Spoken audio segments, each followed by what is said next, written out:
ఆషాఢం ఈ పేరు వినగానే చాలా మందికి ముందుగా గుర్తొచ్చేది ఒక్క మాటే. ఈ నెలలో పెళ్లిళ్ళు చేయరు. కానీ ఎప్పుడైనా ఒక విషయం గమనించారా? అదే ఆషాఢంలో అమ్మవారి ఆలయాల దగ్గర భక్తుల రద్దీ పెరుగుతుంది. తెలంగాణ వీధులన్నీ బోనాల డప్పులతో మారుమోగిపోతాయి. మరోవైపు చాలా మందికి తెలియకుండా గుప్త నవరాత్రులు కూడా జరుగుతాయి. ఒకే నెలలో ఒకవైపు శుభకార్యాలు ఆగిపోతే మరోవైపు దేవి ఆరాధన అత్యున్నత స్థాయికి ఎలా చేరుకుంది? ఇది కేవలం ఒక సంప్రదాయమా, లేక వేల ఏళ్ల భారతీయ ఆలోచన విధానంలో దాగి ఉన్న ఒక గొప్ప జీవన తత్వమా? ఆ సమాధానం కోసం ఈరోజు మనం ఒక ప్రయాణం మొదలు పెడదాం. ఇది కేవలం ఆషాఢమాసం కథ కాదు, మన పూర్వీకులు ప్రకృతిని, కాలాన్ని, మనిషి జీవితాన్ని ఎలా అర్థం చేసుకున్నారో చెప్పే కథ. ఈ కథను అర్థం చేసుకోవాలంటే వేల సంవత్సరాల క్రితం భారతదేశాన్ని ఊహించుకోవాలి. అప్పటికి వాతావరణ శాఖ లేదు, ఉపగ్రహాలు లేవు, మొబైల్ ఫోన్లు, వాతావరణ యాప్లు అసలే లేవు. కానీ ప్రకృతి భాషను చదవగలిగే మనుషులున్నారు. ఆకాశంలో సూర్యుడి ప్రయాణాన్ని చూసి ఋతువులను గుర్తించేవాళ్ళు, గాలి దిశను చూసి వర్షాల రాకను అంచనా వేసేవాళ్ళు, పక్షుల వలసలను, చెట్ల చిగురును, నదుల ప్రవాహాన్ని గమనించి కాలం ఎలా మారబోతుందో అర్థం చేసుకున్నారు. ప్రకృతే వారికి గురువు, కాలమే వారి గ్రంథం. ఆ గురువు నేర్పిన గొప్ప పాఠాల్లో ఒకటి ఆషాఢమాసం. మన భారతీయ కాలగణనలో ప్రతి మాసం వెనుక ఒక జీవన సందేశం దాగి ఉంటుంది. చైత్రం కొత్త ప్రారంభాన్ని గుర్తు చేస్తే వైశాఖం దాన ధర్మాలను గుర్తు చేస్తుంది. కార్తీకం భక్తిని, మాఘం తపస్సును గుర్తు చేస్తాయి. అయితే ఆషాఢం మాత్రం ఒక విరామాన్ని నేర్పుతుంది. జీవితంలో ఎప్పుడూ పరిగెత్తడం మాత్రమే కాదు, కొన్నిసార్లు ఆగి వెనక్కి తిరిగి చూడటం కూడా అవసరమే అని చెప్పే మాసం ఇది. అదే సమయంలో ఆకాశంలో కూడా ఒక మార్పు జరుగుతుంది. భారతీయ ఖగోళ సంప్రదాయం ప్రకారం సూర్యుడు దక్షిణాయాన ప్రయాణాన్ని ప్రారంభిస్తాడు. పురాణాల్లో దీనిని దేవతల రాత్రి ప్రారంభమని వర్ణిస్తారు. దీనిని అక్షరార్థంలో తీసుకోవాల్సిన అవసరం లేదు. ఇది ఒక అందమైన ప్రతీక. ప్రకృతి తన శక్తిని బయటకు వెదజల్లే కాలం నుంచి లోపలికి సేకరించుకునే కాలంలోకి అడుగు పెడుతుందనేది సంకేతం. వేసవి వేడి తగ్గిపోతుంది. మొదట వానలు భూమిని తడుపుతాయి. ఎండిపోయిన నేల కొత్త విత్తనాలను తన ఒడిలో దాచుకోవటానికి సిద్ధమవుతుంది. ప్రకృతి అంతా కొత్త జీవనానికి సిద్ధమవుతున్న ఆ క్షణాన్ని మన పూర్వీకులు ఎంతో గౌరవంగా చూశారు. అందుకే ప్రకృతి వేగం మారినప్పుడు మనిషి జీవన వేగం కూడా మారాలని భావించారు. కొత్త పనులు మొదలు పెట్టడం కంటే ఇప్పటికే మొదలైన జీవితాన్ని ఒకసారి పరిశీలించే కాలంగా ఆషాఢాన్ని మార్చారు. అదే ఆలోచన తర్వాత చాతుర్మాస్యంగా రూపుదిద్దుకుంది. 4 నెలల పాటు ఋషులు, యోగులు, సన్యాసులు దేశమంతా తిరగకుండా ఒక చోట ఉండి ధ్యానం, అధ్యయనం, ఉపన్యాసాలకు సమయాన్ని కేటాయించేవాళ్ళు. ఇది కేవలం మతాచారం మాత్రమే కాదు. వర్షాకాలంలో సూక్ష్మజీవులు, మొక్కలు, పంటలు వేగంగా పెరిగే సమయంలో అనవసర ప్రయాణాలు తగ్గించడం వల్ల ప్రకృతికి కూడా మేలు జరుగుతుందని వారు గ్రహించారు. ఒకవైపు ఆధ్యాత్మికత, మరోవైపు ప్రకృతి రక్షణ, ఈ రెండూ కలిసి చాతుర్మాస్యాన్ని నిర్మించాయి. ఇక్కడ వరకు వింటే ఒక విషయం స్పష్టమవుతుంది. ఆషాఢం అంటే అశుభం కాదు, అది ఆగి ఆలోచించే కాలం అని. అయితే ఇక్కడే మరో ప్రశ్న మన ముందుకు వస్తుంది.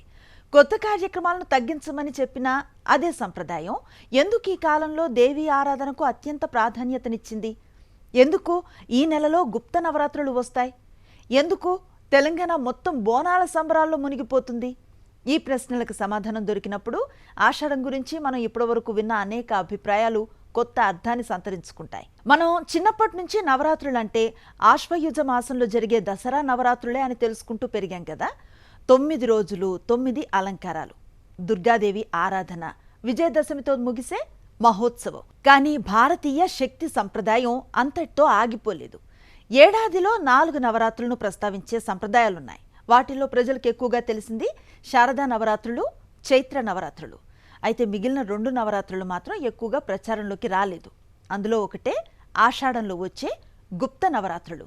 గుప్త అంటే దాచినవి, రహస్యమైనవి అని మనం అనుకుంటాం. కానీ ఇక్కడ గుప్తం అంటే భయపెట్టే రహస్యం కాదు, బయట ప్రదర్శనకి దూరంగా ఉండే ఆధ్యాత్మిక సాధన. అందుకే ఈ రోజుల్లో పెద్ద పెద్ద ఉత్సవాలు, అలంకారాలు, ఊరేగింపులు లాంటివి కనిపించవు. ఆలయంలో జరిగే కార్యక్రమాల కంటే సాధకుడి మనసులో జరిగే ప్రయాణానికి ఎక్కువ ప్రాధాన్యత ఉంటుంది. శబ్దం తగ్గి నిశ్శబ్దం పెరిగే సమయం అది.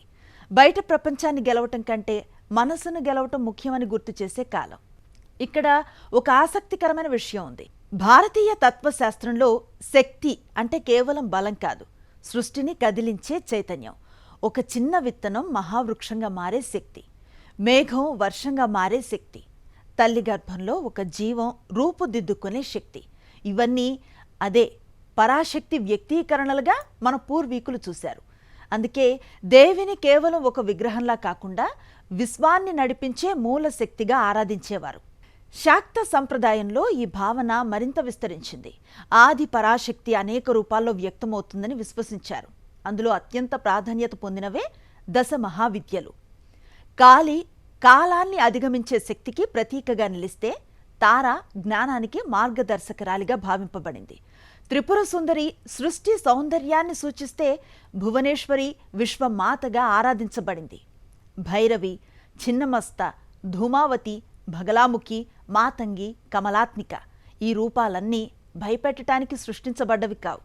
మనిషి జీవితంలో ఉండే భయం, అహంకారం, జ్ఞానం, ఐశ్వర్యం, ధైర్యం, వైరాగ్యం వంటి అనేక భావాలకు ప్రతీకలుగా శాక్త తత్వం వాటిని వివరించింది. అందుకే గుప్త నవరాత్రులు కేవలం పూజలు చేసే రోజులు కాదు, మనలోని బలహీనతలను గుర్తించి వాటిని అధిగమించడానికి చేసే అంతర్ముఖ ప్రయాణంగా కూడా వాటిని అర్థం చేసుకోవాలి. ఈ సమయంలో కొందరు మంత్ర జపం చేస్తారు, కొందరు ధ్యానం చేస్తారు, మరికొందరు ఉపవాసాలు పాటిస్తారు. పద్ధతులు వేరేనా, లక్ష్యం ఒక్కటే. బయట ప్రపంచంలో శక్తిని వెతకటం కాదు, మనలోనే దాగి ఉన్న శక్తిని గుర్తించటం. ఇక్కడ వరకు వింటే ఈ కథ మొత్తం నిశ్శబ్దంలోనే సాగుతున్నట్లు అనిపిస్తుంది. కానీ అదే ఆషాఢ మాసంలో తెలంగాణలో కడుగు పెడితే పూర్తిగా భిన్నమైన దృశ్యం కనిపిస్తుంది. డప్పుల మోత, జై మహంకాళి నినాదాలు, రంగురంగుల వస్త్రాలతో వేలాది మంది భక్తులు, తలపై బోనాలు మోసుకుంటూ ఆలయాల వైపుకు నడిచే మహిళలు. ఒకవైపు నిశ్శబ్ద సాధన, మరోవైపు సామూహిక సంబరం. మొదట చూస్తే ఇవి రెండు వేరువేరు ప్రపంచాల్లా కనిపిస్తాయి. కానీ లోతుగా పరిశీలిస్తే రెండింటి హృదయం ఒకటే అని అర్థమవుతుంది. రెండు శక్తి ఆరాధనే. ఒకటి మనసులో జరిగే యజ్ఞం అయితే మరొకటి సమాజం కలిసి చేసే మహోత్సవం. తెలంగాణ సంస్కృతిలో బోనాలు కేవలం ఒక పండగ కాదు, ఈ నేల జ్ఞాపకం, ఈ నేల కృతజ్ఞత, ఈ నేల భక్తి. ఆ కథను అర్థం చేసుకోవాలంటే మనం ఇప్పుడు కాలంలో మరికొన్ని శతాబ్దాల వెనక్కి వెళ్ళాలి. తెలంగాణలో బోనాల కథను అర్థం చేసుకోవాలంటే ముందు ఈ నేల మనస్తత్వాన్ని అర్థం చేసుకోవాలి. వేల సంవత్సరాలుగా ఈ ప్రాంతంలో జీవించిన ప్రజలు ప్రకృతిని కేవలం జీవనాధారంగా మాత్రమే చూడలేదు, ఆమెను ఒక తల్లిగా చూశారు. వాన పడితే ఆమె కరుణ, పంట పండితే ఆమె ఆశీర్వాదం, వ్యాధి వస్తే ఆమె కోపం, మళ్ళీ గ్రామం కోలుకుంటే ఆమె అనుగ్రహం అని భావించారు. అందుకే ప్రతి గ్రామానికి ఒక గ్రామ దేవత ఉండేది. ఎల్లమ్మ, పోచమ్మ, మైసమ్మ, పెద్దమ్మ, పోలేరమ్మ, మహంకాళి.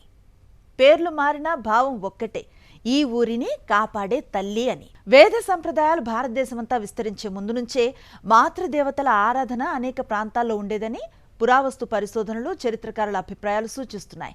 కాలక్రమేణా స్థానిక గ్రామదేవత సంప్రదాయాలు శాక్త సాంప్రదాయంలో దుర్గా, కాళీ, పార్వతి వంటి దేవీ స్వరూపాలతో కలిశాయి.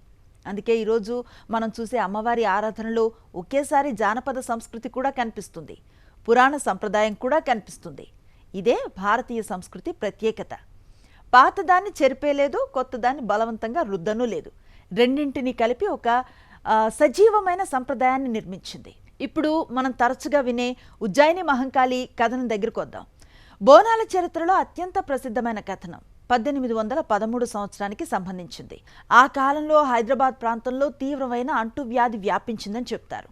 అప్పట్లో ఉజ్జయినిలో ఉన్న సైనికులు మహంకాళి అమ్మవారిని ప్రార్థిస్తూ, మా ప్రజల్ని ఈ విపత్తు నుంచి కాపాడితే ప్రతి ఏడాది నీకు బోనం సమర్పిస్తామని మొక్కుకున్నారని జానపద కథనం చెబుతుంది.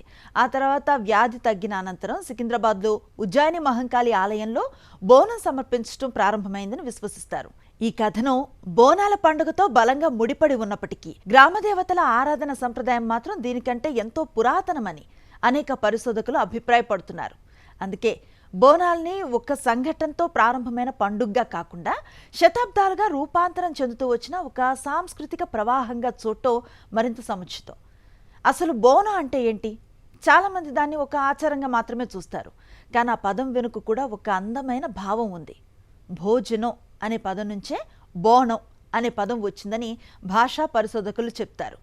కొత్త మట్టి కుండలో వండిన అన్నం, బెల్లం, పాలు లేదా పెరుగుతో చేసిన నైవేద్యాన్ని పసుపు కుంకుమ వేపాకులతో అలంకరించి అమ్మవారికి సమర్పిస్తారు. అది కేవలం ఒక నైవేద్యం కాదు, మాకు అన్నం ఇచ్చింది నువ్వే, మమ్మల్ని కాపాడింది నువ్వే, ఈ పంట నీ దయ వల్లే వచ్చిందని తల్లికి చెప్పే కృతజ్ఞత. అందుకే బోనం అనేది ఆకలిని తీర్చే ఆహారం మాత్రమే కాదు, మనిషి హృదయంలో కృతజ్ఞతకి ప్రతీక. ఇక్కడ మరో అందమైన విషయం కనిపిస్తుంది. బోనం ఎక్కువగా మహిళలే సమర్పిస్తారు. ఇది ఏం యాదృచ్ఛికం కాదు. సృష్టికి మూలం స్త్రీ అని భావించిన భారతీయ తత్వంలో ఆదిశక్తి కూడా తల్లిగానే ఆరాధించబడింది.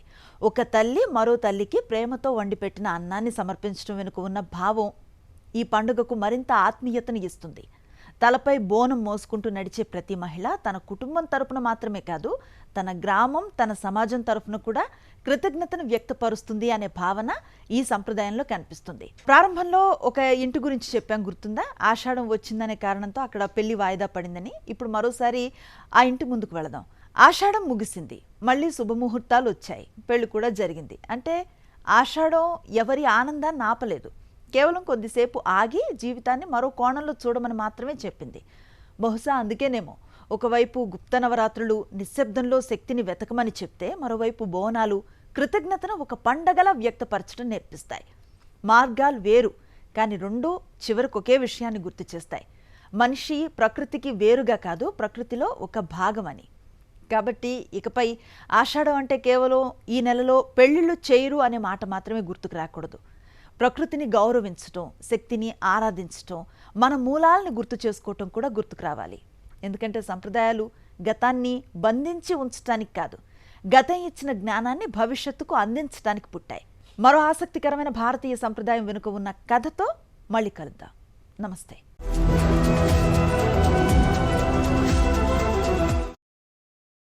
మరిన్ని అప్డేట్స్ కోసం ఛానల్ను సబ్స్క్రైబ్ చేయండి. నోటిఫికేషన్స్ కోసం బెల్ ఐకాన్ పై క్లిక్ చేయండి.